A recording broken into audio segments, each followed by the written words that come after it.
Pinapakalat ngayon sa social media at sa balita na may isang kabataan na nasawi from Mindoro dahil na-brainwash daw di umano ng Kabataan Party List. Yes, sir! It's Ka-Raven again, and this is Pinoy Extreme. Let's do this! This is Pinoy Extreme. But the question is, totoo ba yan? O hindi naman kaya ay mas madaling sabihin brainwash kaysa harapin ang katotohanan? Wow! O, sige, tignan natin yung perspective ng kung ano para sa kanila yung katotohanan at paano nga ba natin malalaman kung ano yung katotohanan. Okay? Hi guys, it's me again, Raven, and here's what you need to know kung ano ang nangyayari sa Mindoro, ano nangyari sa isang PLM student, at ito yung mga bagay na hindi sinasabi ngayon sa mainstream media.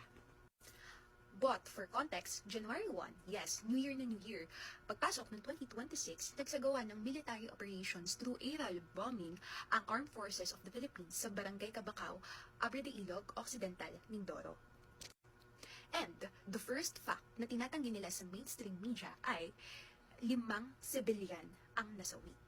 But just a little bit background lang, yung sinasagawa kasi ng AFP ay part ng counter-insurgency program ng government, which is ubusin ang New People's Army na tinatawag nilang part ng communist terrorist group.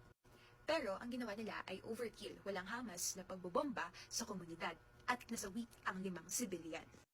3 dito ay mga bata na mangyan at may isang sugat ang ina. At syempre, yung alam nating balita ngayon, ang pagkasawi ng isang estudyante, isang kabataang student na si Jerlyn. So, suddenly, civilian na si Jerlyn. Ganito kasi yan. Okay, Raven, makinig ka. Yung leader ng pinakamalapit na community na kung saan naganap yung enkwentro, nag-testify na. Walang namatay sa kanila. Okay? So, kung yung community doon na pinakamalapit sa pinangyarihan nung enkwentro, walang namatay. So, ang tanong, bakit may mga tao doon sa binombang lugar? 'Di ba? Kung yung mga nandun pala sa komunidad safe, anong ginagawa nila doon sa liblib na lugar na yon? 'Di ba? Nakakapagtaka na. Tapos, may kasama pa kayong estudyante. 'Di ba? But, totoo nga ba na na-brainwash siya ng Kabataan Party List at nag-NPA? But let me get straight to the point. Hindi po siya NPA, isa po siyang kabataang estudyante, isa siyang aktivista, at isa siyang aktivistang nagpa siyang manaliksik or magsagawa ng community immersion sa Occidental Mindoro para makapabuhay at alamin ang problema ng mga mangyan. Community immersion, pero ang layo niya doon sa actual na komunidad. 'Di ba? Oh. So, anong klaseng immersion 'yon kung yung pinaglalagian ng grupo nyo malayo doon sa komunidad? Ano 'yon? Hindi kayo welcome? Bakit kaya? Yes, you heard it right. Community immersion. Ibig sabihin, paglubog sa kalagayan ng masa habang inaaral ang socio-economic conditions through practical na pakikipamuhay sa kanila. Oh, ayan. Oh, gusto nila lumubog. Boom! Napagbigyan naman ng AFP, lumubog nga. Naging pataba na sila. Ang pag-alam sa problema sa lupa, problema sa pang-ekonomiya, at the same time, ang problema sa militarisasyon na siyang laganap talaga sa isla ng Mindoro. Pero yung gusto nating i-point ay hindi siya na-brainwash. Pumunta siya doon batay sa sarili niyang kapasyahan, batay sa sarili niyang kamunatan.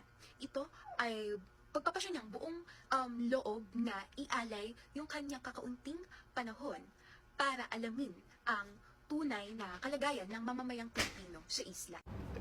Pero kung totoo yan, ba't siya namatay doon sa piling ng mga NPA? Malayo doon sa komunidad na sinasabi nyo. 'Di ba? Isip-isip din kasi, Ka-Raven.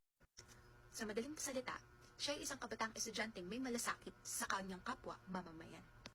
You know what? This is the problem na sa hinaharap natin ngayon with the state, with the NTF-ELCAC, with the military. Kasi kapag may mga kabataan na pumupunta sa komunidad, kapag may mga kabataan na tinatanong kung bakit mayroong kagutuman at kawalan ng lupa, kapag may mga kabataan nakikisama sa mga magsasaka at katutubo, automatic na sinasabi ng Estado, lalong-lalo na ng NTF-ELCAC na NPA ito. Wala na, naluto na ng idolahiya to si Ka-Raven. Harap-harapan niya na ring,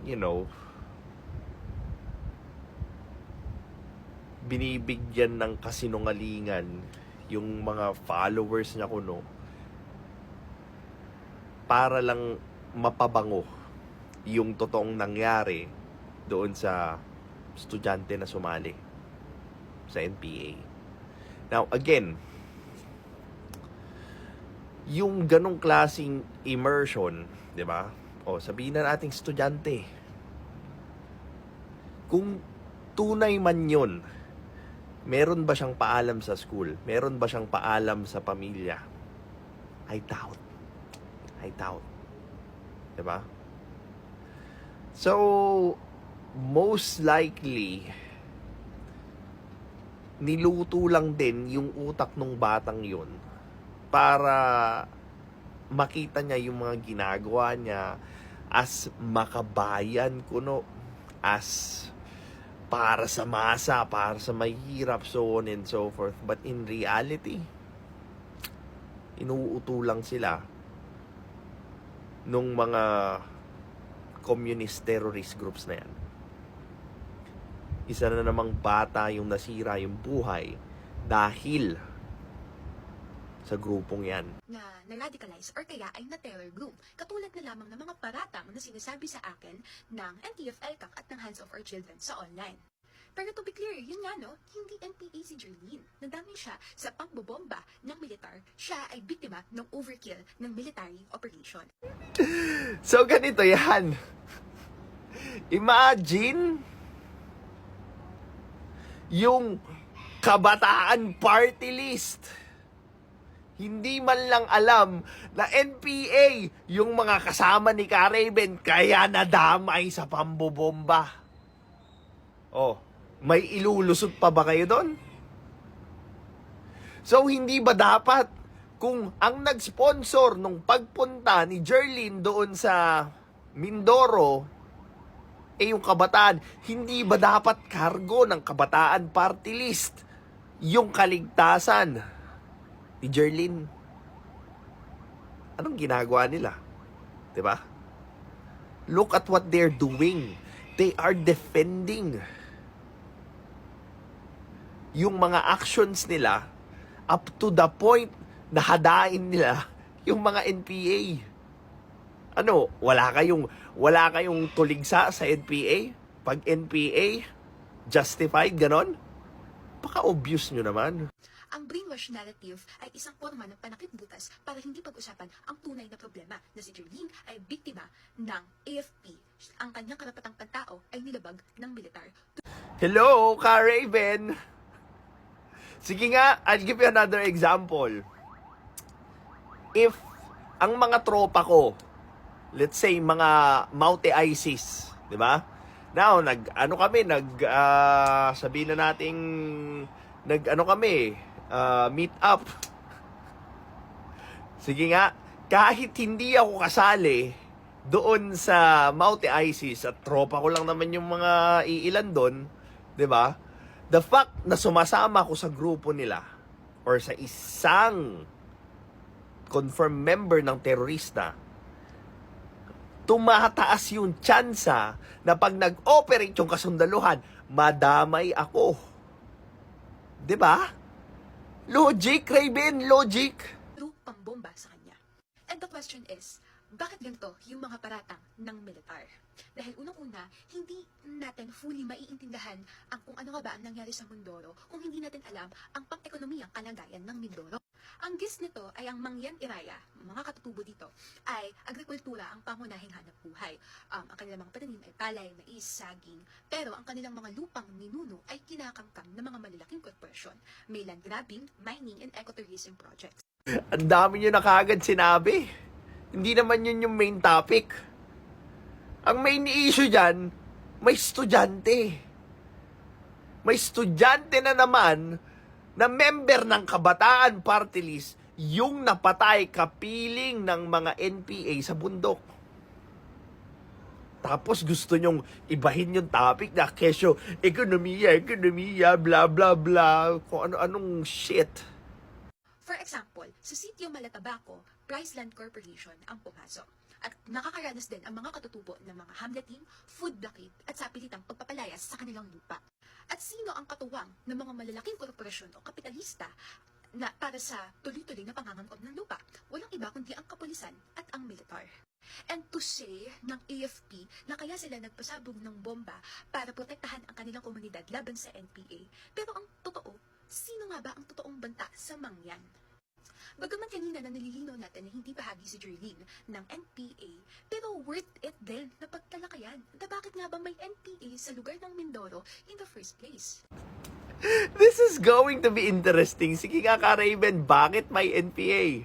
The real discussion, lalo na sa social media, ay yung mga economic conditions dapat nang mangyan and the structural reasons behind why do people, lalo na ang mga pesante at ang mga katutubo, ay umabot na sa kapasyahan na tumangan ng armadong pakikibaka.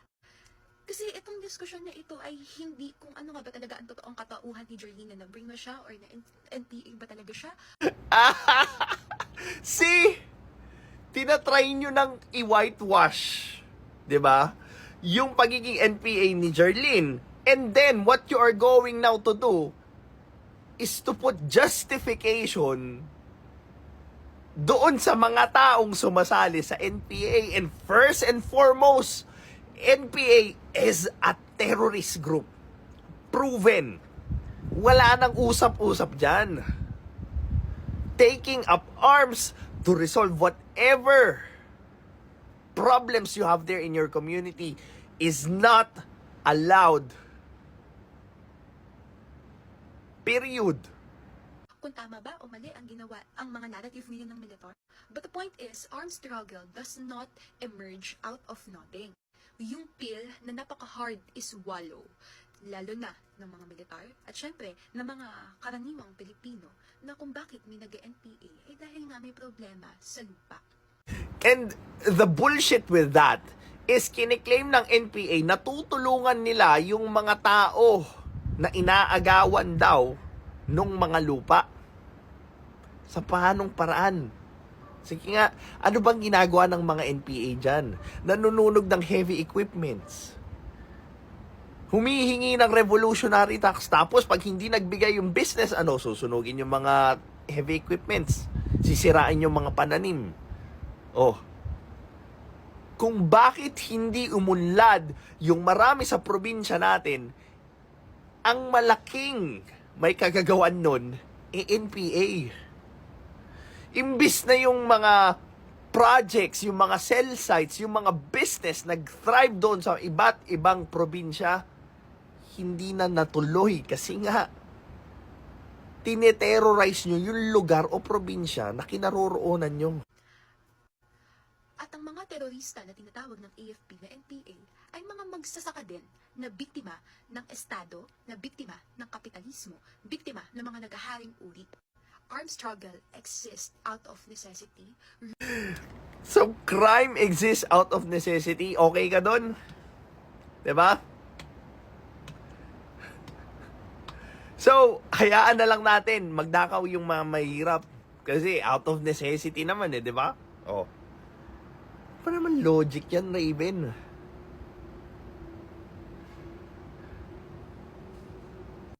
The same bullcrap narrative na kung saan ginajustify ang armed struggle. That's a tactic of CPP, NPA, NDF. Matagal na. Kaya pansinin nyo, it's so very obvious pag member kayo ng Makabayan Black kasi lahat ng mga salita nyo at paliwanag nyo pare-pareho. But of course, matatalino na yung mga tao ngayon. Alam na nila na ginagamit nyo lang yung pinaglalaban nyo kuno, yung pagiging makabayan nyo kuno, para i-put forward yung agenda nyo na maging gobyerno kayo dito sa Pilipinas. Basic. This is Pinoy Extreme. Have a good day.